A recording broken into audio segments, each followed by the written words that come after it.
Okay, hello Aquarius. Welcome to Catalyst Energies. My name is Dee. Thank you for joining me. I know you can't see me, but I am so grateful that you are here. Aquarius Sun, Aquarius Moon, Aquarius Rising. This is your new moon forecast, and we're going to look at the main astrological themes for this new moon in Aquarius that was actually on the 21st. I know it's a little late. I am still in recovery mode, and I appreciate your patience and your understanding when it comes to these offerings, right? I'd love to keep them on time, but it just wasn't in the cards. And I do appreciate the ability to just recover and come at this when I actually feel prepared to do so. However, I definitely am still not 100%, which is why I'm not on camera right now. But what you do see, if you are looking at your screen, is an AI generated image of the prompt new moon in Aquarius, which I think is really interesting. And it kind of matches the color scheme of the border of this flyer over here on the screen that is advertising my lunar transit forecast sale for Aquarius and Leo people. So if you're interested in that, you can just go to catalystenergies.net. It's linked in the description box below, and go to booking, and then you can book your own personal lunar transit forecast if you're an Aquarius or Leo, Sun, Moon, and Rising person. And if you're part of the Starseed Fellowship, which is paid membership, you can get information about that as well in the description box. That is, you get this sale rate no matter what your sign is every month. So those are some of the perks, and just to give you something to look at instead of my beautiful face, because I look like death warmed over right now. So friends, we're talking about the Aquarius new moon and some major themes that seem to be sticking out here. And I'm just going to start shuffling things around as I bring the chart up and talk at the same time and see if I can actually multitask while speaking to you. So Aquarius, the sun coming into Aquarius is always a tricky time of year because the sun is at its detriment in the sign of Aquarius, and that means that it's in its weakest position. And so you find at this time of year that those who are Aquarius people seem to really kick into gear and being identified with the collective in a service-oriented way, in a way that is embracing the role as water bearer, right? Holding the vessel that contains the water of our collective soul, right? It's a good time of year for Aquarius people. However, with great power, as the Aquarius person really understands the power to just have that third eye really tapped in and identifying with the whole and seeing the big picture, knowing the big picture,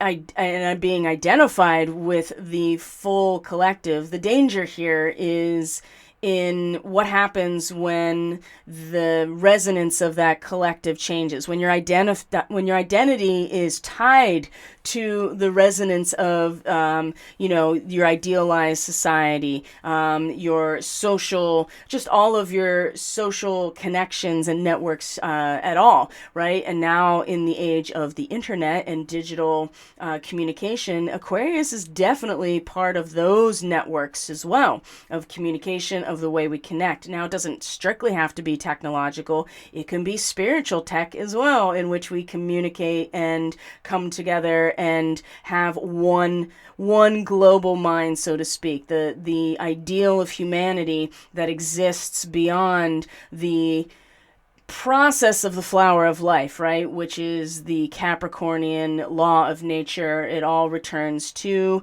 and then builds back up into the next iteration of creative potential.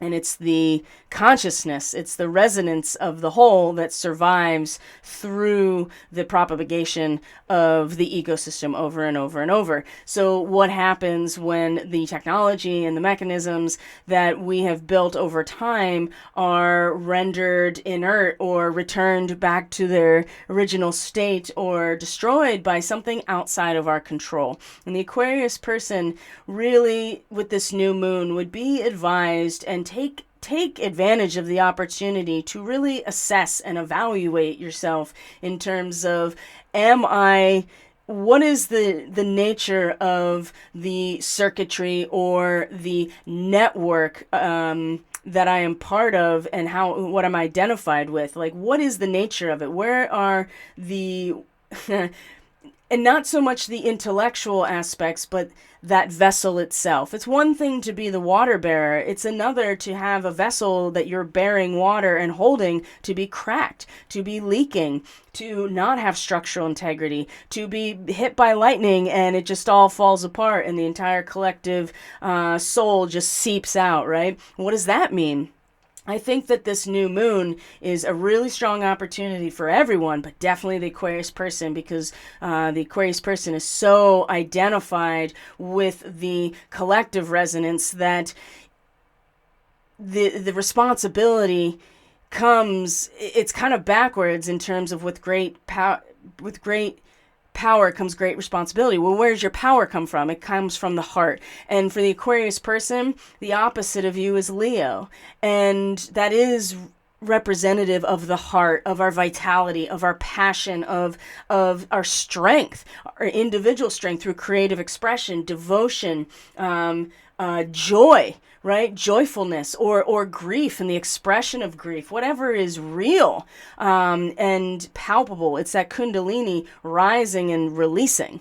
And it can be madness, it can be chaos, it can be drama, it can be laughter, it can be just dramatic, it can be a performance, it can be your voice, right? And the Aquarius person is, I think, really being, especially over the next 2 weeks with the moon transiting at the bottom of the Aquarius rising chart, you're going to tap into who you really are, what makes you you, and where the capacity for real nurturing and belonging, where does that actually stem from? Which is the Cancer energy. And if we're going to think about the Aquarius person as the consciousness that holds the vessel, that holds the water of the collective, it's kind of inseparable actually from Cancer, which is interesting because Cancer and Aquarius are naturally in a quincunx. So you know that probably the biggest challenge to the Aquarius identified person is the real nurturing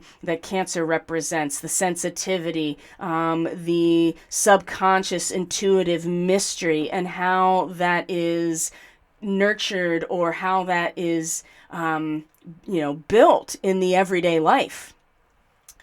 And I think this is really important for the Aquarius person to really wrap their heads around right now, because the first quarter moon will be in Taurus. This is the 4th house for Aquarius rising. This is where Uranus is, that is now stationed to go direct. And Venus and Saturn together in the 1st house, that conjunction yesterday on the 22nd. That showed, I think, all of us where, and embodied it, right? I think our sense feels in terms of our bodies, our appearance, our sense of who we are. I think we were really feeling it in our bodies, and what the result of our conscious effort to transmute our emotional energies has allowed for. So any leaks in the relationships, right? Any weak points that could easily, break that vessel or cause damage, or what has not been consolidated enough in the personality or in the identity, I feel, and especially if you're a moon and Aquarius person, I just feel like this is going to be even more deep and sensitive to this whole process. But that conjunction, I think, really set the stage of like, this is like the place where, this is the place where you either commit deeper to your relationship or you become that much more estranged from humanity. And it's very easy for Aquarius people to get very robotic, to not shine, and to not shine in relationship, one-on-one relationship. This is where your creativity and your passion comes forward. And it's very easy.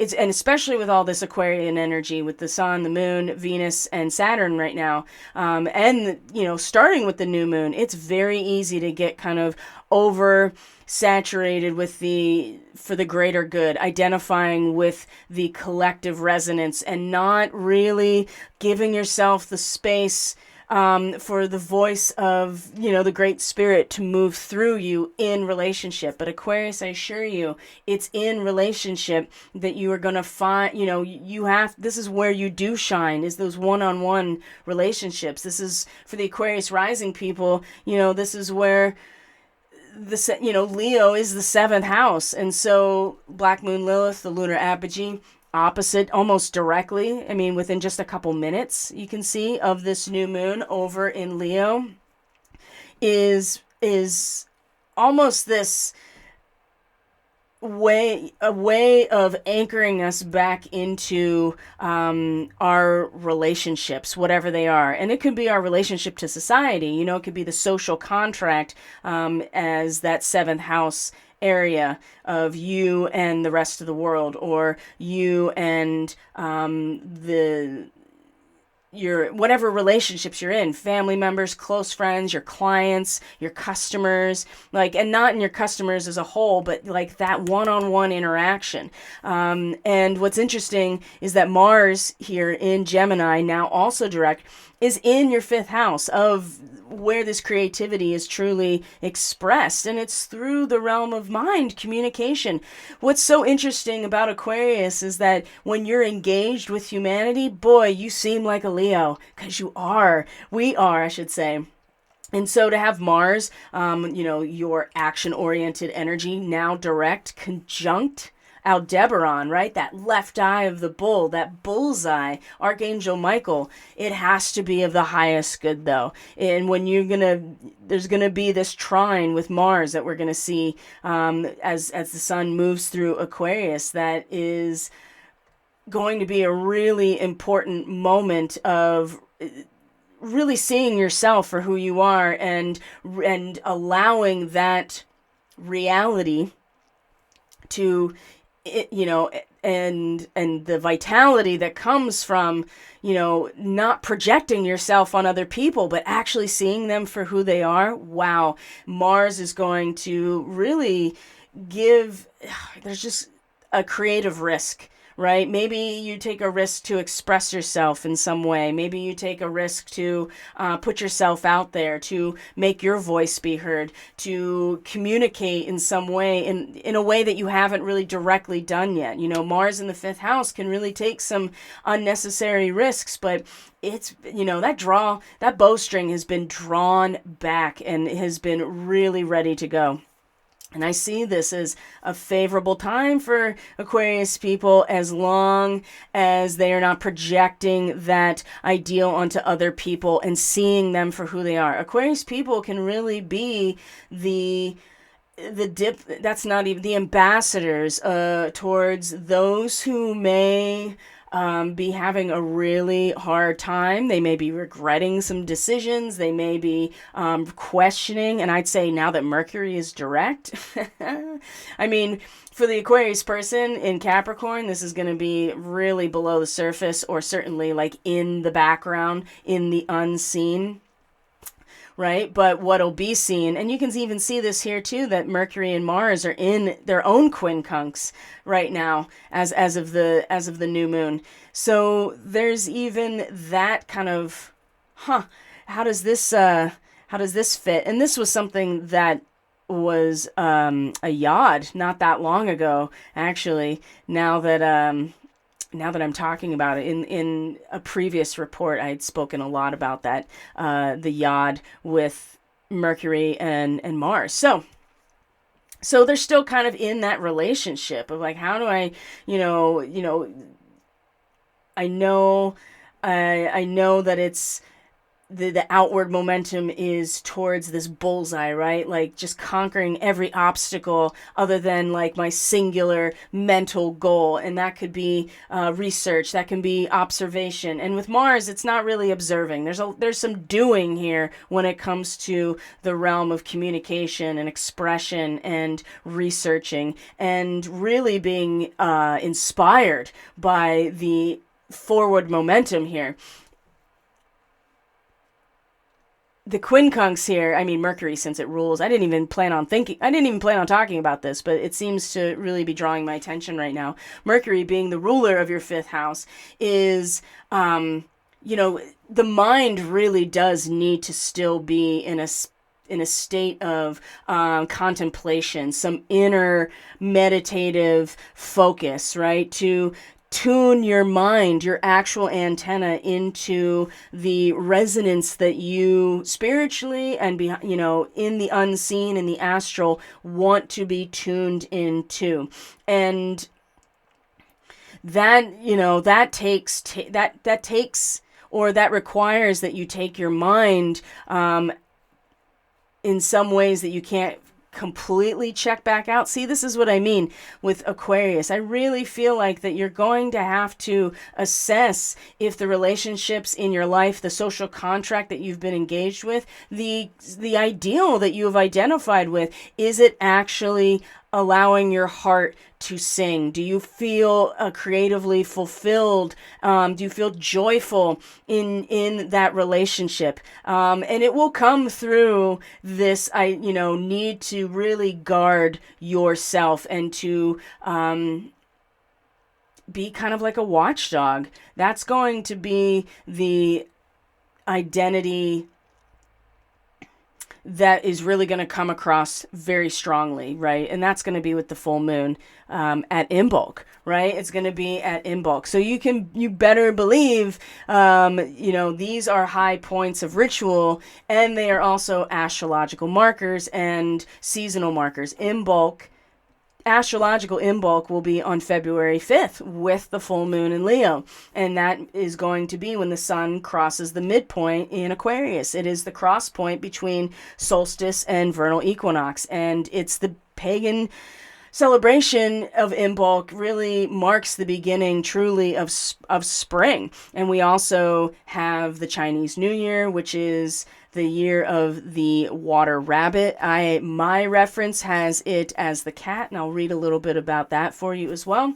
And you can research endlessly on your own. I can't find really good sources for Chinese astrology. I've had to really just go back to my own resources that have to do with more Chinese medicine and energy medicine, Eastern energy medicine, to really understand it. So in feng shui, elemental theory, those types of things, studying shiatsu.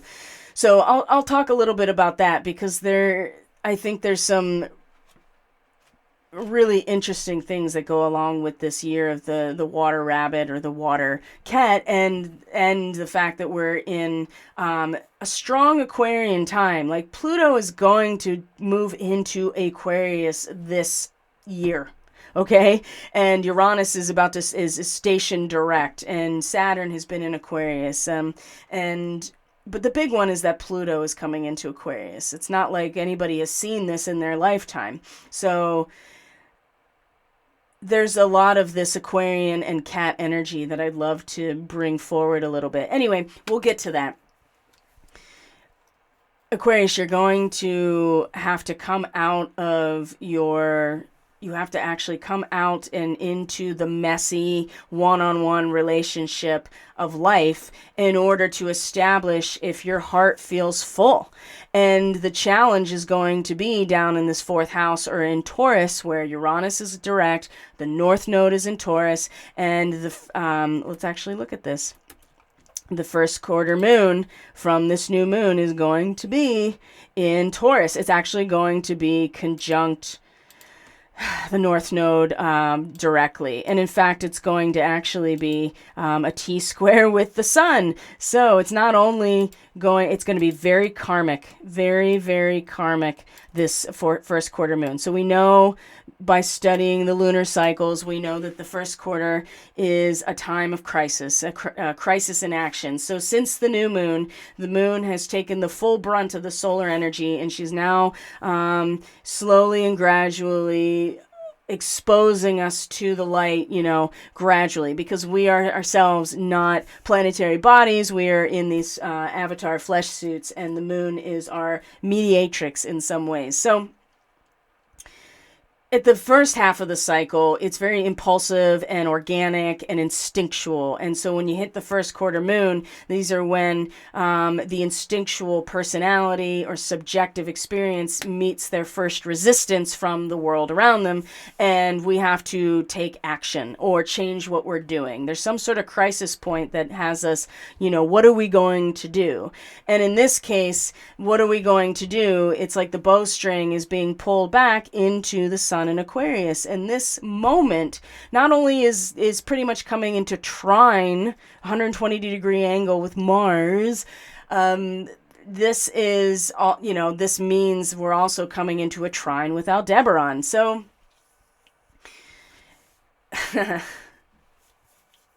this is where the great power comes great responsibility.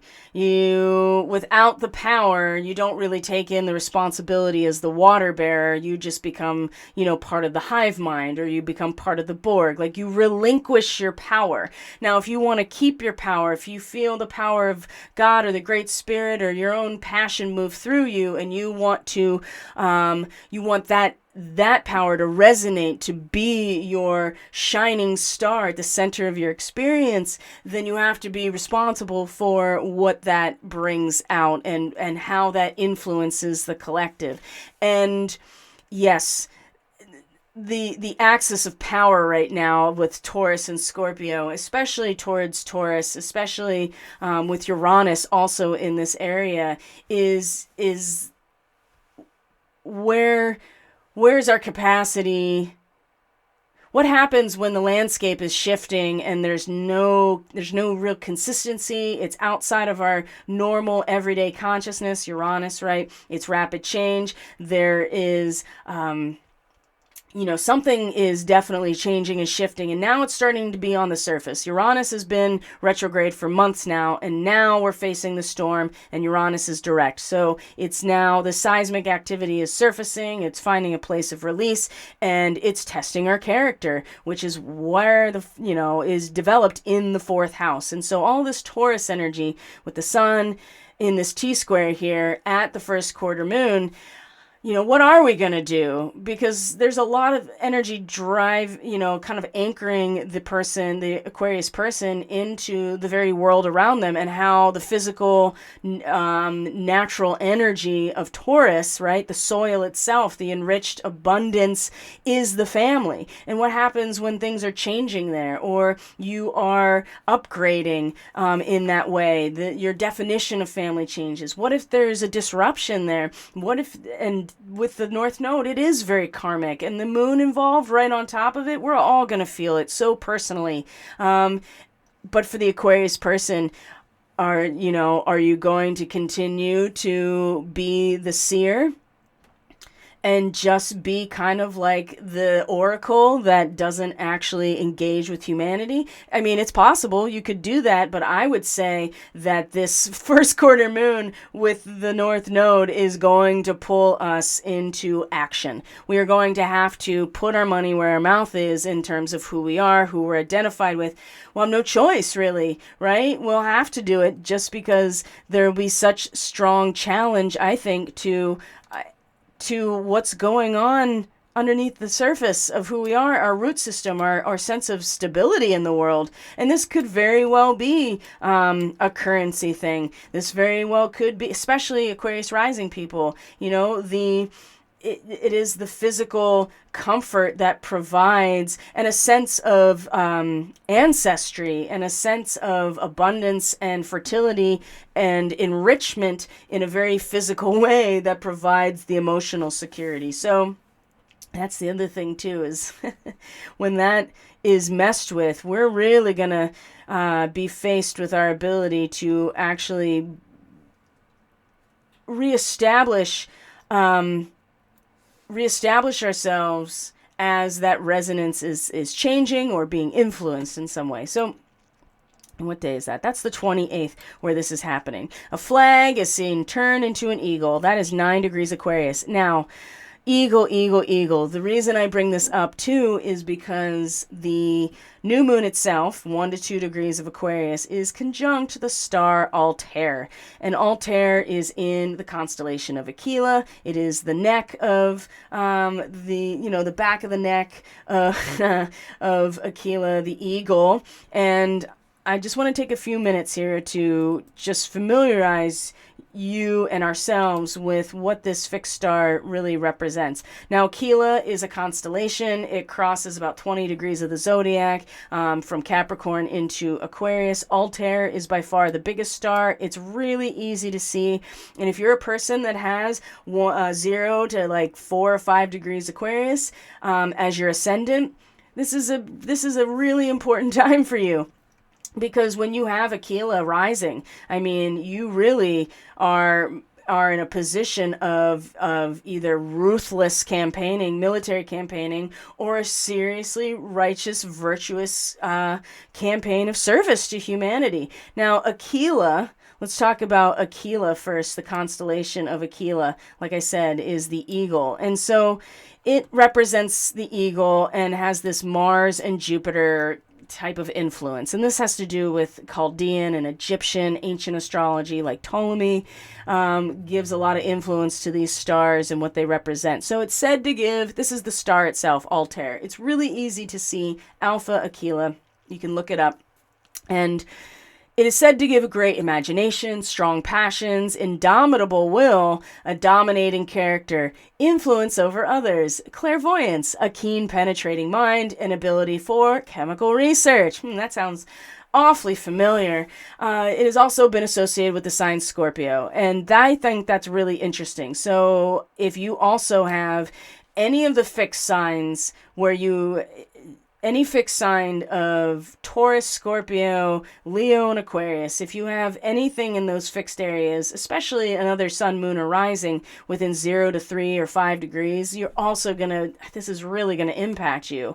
But for the Aquarius person in general, this is the fixed star where this is happening. So you have this fixed star in your chart, then this is really an important time for those who have it. So in terms of personal growth and evolution.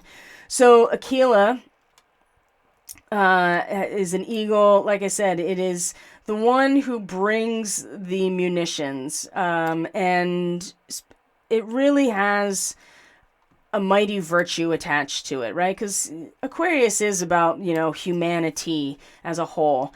And Aquila is also the eagle that was sent to prey upon the liver of Prometheus, right? Who brought fire to humanity or brought light. So this bird is pretty powerful. It's an eagle. It soars to the heights. It is what brings Jupiter the thunderbolts and brings it back. So it's either about spoil and plunder and bloodshed, and there's no line between peace and war here, or if it is absolutely reined in and there's a truly righteous cause, this is very virtuous and success in bringing wars to a conclusion, enriching the country with glorious triumphs, right? And Aquila in mundane astrology truly represents the United States, space exploration. So that's some other things to keep an eye out for, that this new moon in Aquila, and certainly conjunct Altair, which is just as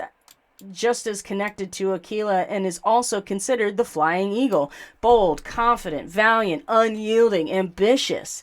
It makes its natives guilty of bloodshed and gives danger from reptiles. Ooh, that is something that comes up multiple times in relation to Altair, the flying eagle, and this is the star itself. So hardiness, courage, and generosity, especially if on the ascendant. And yeah, this is just a very, very powerful, very dynamic. And then, like I said, with Uranus stationing direct right after this new moon, you can bet that there's real change coming. So when it comes to this first quarter moon on top of the North Node like this, like I said, the bowstring is pulled back, and it's pulled back to, okay, Aquarius, time to the flag is being seen turning into an eagle. The seer becomes the doer. The vision becomes reality. Are you going to become the reality of, or act on, or act out, or become a living embodiment of who you are identified with?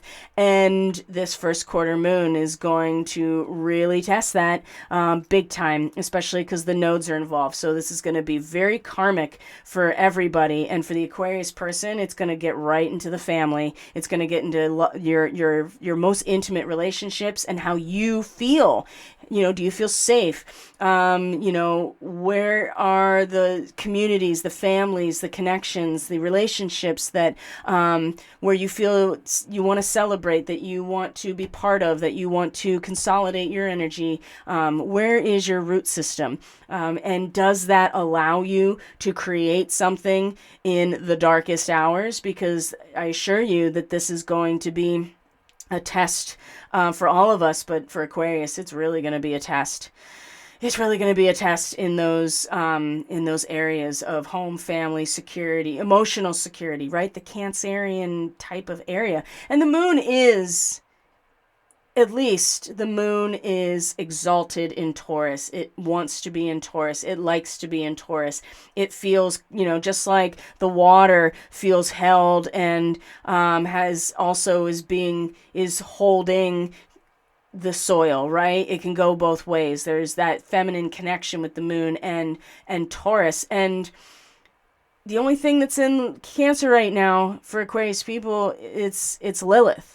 Right? And so there's also this, the space and the deep, almost primal connection to the feminine as a self-perpetuating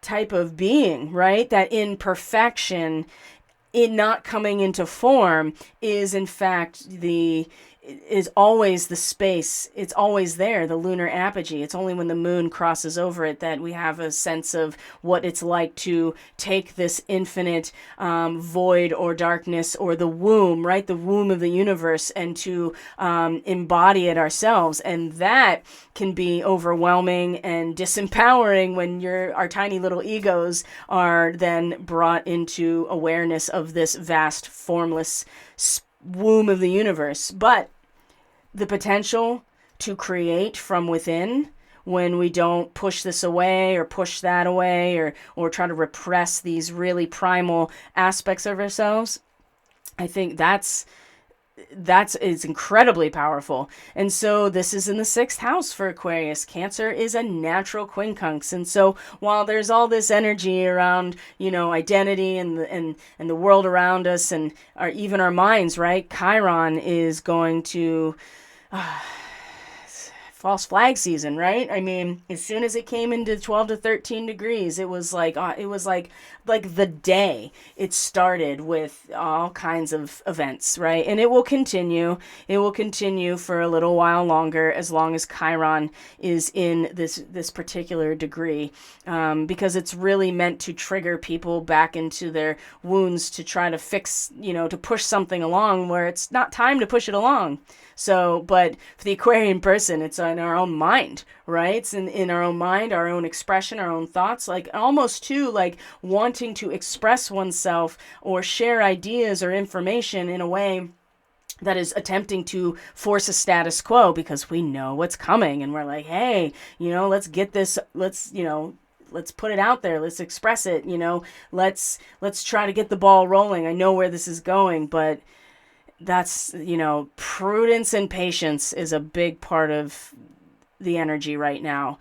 And Aquarius, it's about managing your ability to express yourself, to be true to yourself, to allow your heart to really be engaged in the relationship space without being completely taken over and destroyed, essentially, when the collective consciousness goes where it's going to go, right? As more and more is released, as more and more is shared, as more individual experiences on all levels is being spread throughout the collective, it is going to have an impact on the Aquarius person. And it's our responsibility to make sure that the vessel is in good working order. And the vessel is your fourth house. And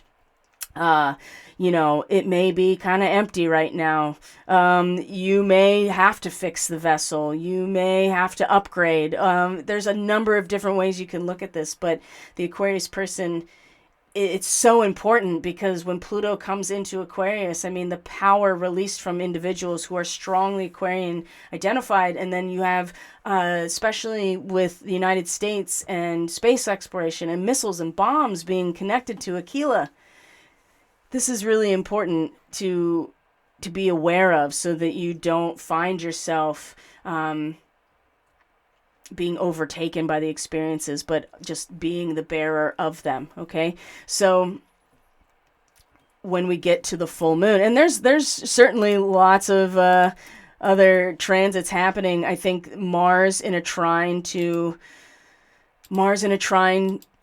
the sun right after the first quarter moon. You're going to also see that Mercury is in a trine to Uranus right after this as well on the 29th. And this is a huge activation for Lyra. This is Mercury conjunct Vega, which, by the way, also is related to the vulture in ancient astrology. And Aquila also has that moniker sometimes, is the vulture instead of the eagle. So there's a connection here with Lyra or Vega and Altair in particular. Even though they have nothing to do with each other, they're, in basically less than a 30-degree angle with each other in terms of longitude, but there is this imagery that connects them both. And then the trine to Uranus. Wow, this is a very, very stabilizing, mentally stabilizing transit, where even though we are facing some sort of storm, right? Uranus is moving direct. Now we're braving the storm, like we're moving out of the eye of it in some ways. It's this mental connection, and it's only going to come through getting quiet, going within, being able to put your consciousness towards a more transcendental and inner space to acknowledge that it's really important that we are taking care of any fresh intuition, anything that's coming to, the sensitivity with a moon in the fourth house like this while this is happening. And the nodes as well. I mean, there's going to be fresh intuition, something that we are sensitive to that maybe we hadn't seen before or felt before. And it's important that we take very good care of these new energies and to take responsibility for not just ourselves, but how it's going to influence the future. And again, I being able to have that meditative, that quiet space, be able to go within now that Mercury is direct is really important. It's not that we're reviewing so much anymore. The audit's been done, and now it's time to apply the information that we've discovered. And in this case, I would say that this aspect is going to give our minds a place to actually go and make sense out of what otherwise is going to be an emotionally upsetting or certainly very challenging situation in terms of our inner core and our sense of family and belonging. And the fourth house too very much could be the a sense of regional or clan identity, tribal identity, and patriotism, national identity. It is what it is. And I know that there are many people still out there that are like triggered when they hear nationalism or patriotism. And there's really good reason for that. And it doesn't mean that it is inherently bad in itself. We have to understand that this is where the human experience finds, it is tribal. This is where we're separated from the AI, is this fourth house, because it's our root system and a connection to emotional intimacy and connection that allows us to draw the waters of our soul into our experience, right? is a soul. It's a root system that connects you to the world around you. Up until that point, you're just the sprout coming out towards the sun, and that's important too.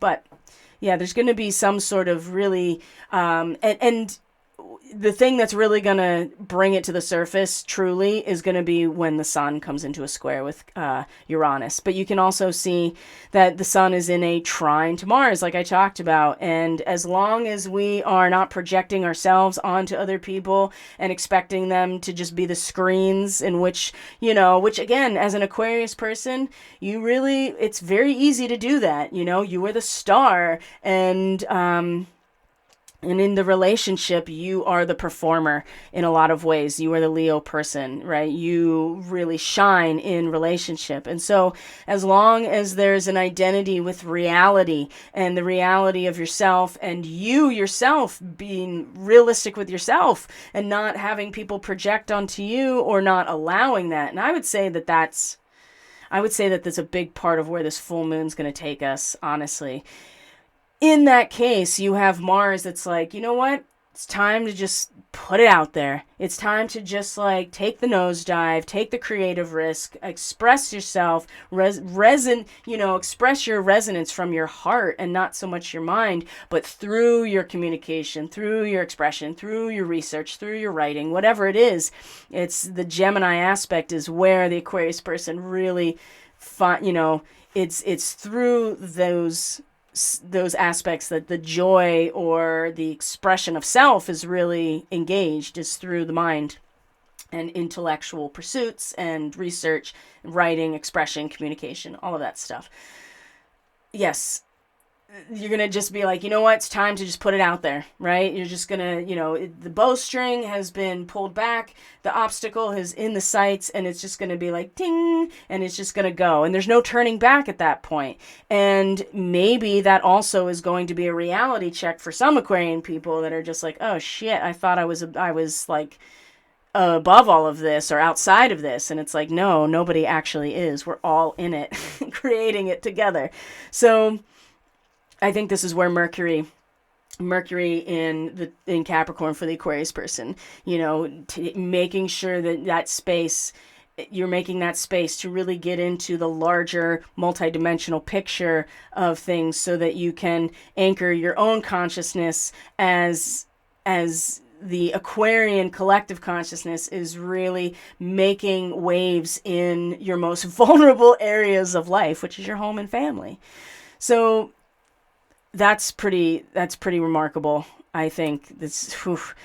And then really what we'll look at too is just moving through up to the 5th, because after the 29th it seems to calm down a little bit. The moon's going to move through Gemini in the 5th house, and you might get a little moody. That happens with the moon in the 5th house, for sure. And the sun is going to sextile Chiron. So at this point, I mean, you may use Chiron as your superpower and be like, you know what? Like, I can feel this like explosive frustration in my mind, and perhaps you will get a sense of like, maybe I won't say that. Or maybe I know exactly how that's going to impact the whole and be very like a barometer, right? You can feel the change in pressure. You or identify with the change in pressure, and this may actually keep you from being triggered into saying something that is really just like a bomb exploding. This could be on the larger stage. I said with the false flag, I feel like this will be a time to avert one, is on the 1st. So that's pretty interesting. Venus is already in Pisces at this point, so that's lovely. And I think that's really going to enhance a strong feeling and embodied sense of spirit and connection and compassion. Okay, so remember, Aquarius, Pisces as your 2nd house. I mean, the woo is your resource. This is why with great power comes great responsibility. You can pretty much take anything and make anything out of it. So it's going to be when the moon comes into Cancer, I think, Groundhog's Day coming into Imbolc, that is going to, oh, we missed something really important actually, is going to be really strong. But the one thing I do want to show you too before that even happens is that there is this kite that's going to happen roughly on the 31st or the 30th. We missed it entirely. So, because I was like, oh, things will calm down. And they will.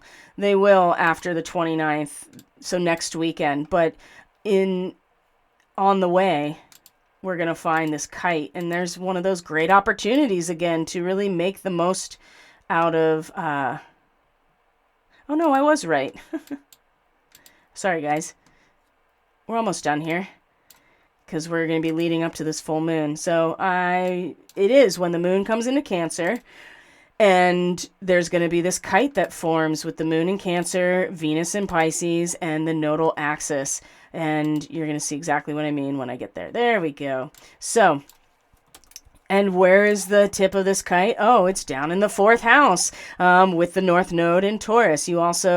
We're still coming off of the sextile with the Sun and Chiron, but this kite is pretty interesting. And I think what we'll find here is the spine of the kite is the nodal axis. So there's the tension between our karmic history and our soul's karmic trajectory right now in this area. And then the moon in Cancer, right? I mean, the sensitivity to what needs to be mastered, which is the nurturing, which is the actual character building, the investment in one's own self-esteem and emotional, sensitivity. Where do you feel vulnerable enough to be yourself? That's, the 4th house. And sometimes if you've ever cut if you've ever cut a plant down to the soil, the quality of its root system if it comes back, even though you cut everything down to its down to the soil. And that imagery really strikes me for the Aquarius people in terms of,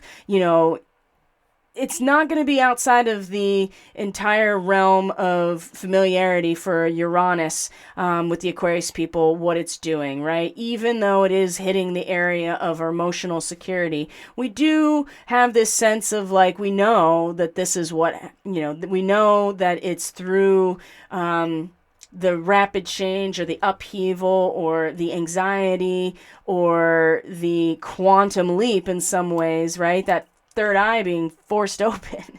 We know that that's where change is really triggered, right? It's just going to be a little difficult, and I think it's going to come to a head when the sun is in a square to Uranus, which is happening right before the full moon. But in the meantime, you see this beautiful kite with Venus in Pisces and the axis of the lunar nodes, and having a purity of understanding, having this sense of being shaped by experiences from a raw element into something beautiful, and being sensitive to the need to bring that into your everyday life as an Aquarius person, is going to be so part of the embodied experience of really wanting to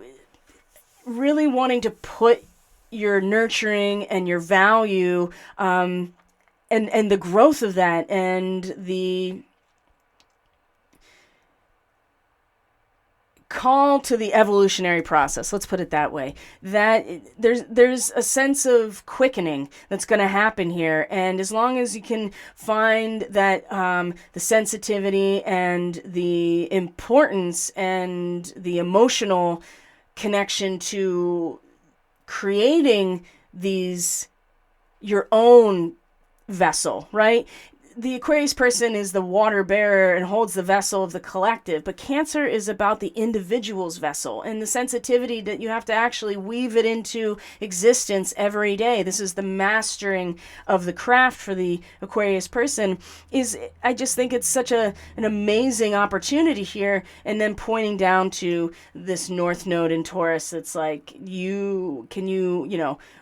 pull in the aspects that allow you to create happiness in a really dark time. And that's going to have a lot to do with the sensitivity and accepting the challenge, essentially, of weaving together one's own sense of security and emotional emotional fortitude, right? That's what I'm getting out of that, at least. And, there's not much going on up top here, Aquarius. You don't really have much in the top of the chart here other than Mercury, which won't be long now, and the South Node, right? Everything else is at the bottom of the chart until we get to the full moon, which again, like I said, is going to be pretty much on in bulk, right? And we also have Sun in a square to Uranus. I think that's going to be a huge deal. I think that it's going to really just have to be open-minded. You're going to have to be open-minded, flexible. It's going to be, you can just feel the change coming. You'll know in that moment if there is a reward for all the effort you've put into yourself, or if you cannot absolutely live with and identify with the what's going on at the deep core level, if that makes sense. I'm telling you, this Sun square Uranus, it's like this for everyone, but for the Aquarius person, it's really going to be very close to home in so many ways. So be open-minded, be flexible. Don't try to control for this, even in your own sense of robotic disconnect, okay? Because it's going to be important that you are keeping yourself open to what the full moon is going to show, which is, okay, well, how do I feel about, the relationships? Do I feel a sense of real togetherness here, or don't I? So I think that's going to be a big part of this Sun square Uranus. It's for all of us, but like I said, for the Aquarius person. And of course, in bulk is happening right at this time as well, which is that cross point between the solstice and the equinox.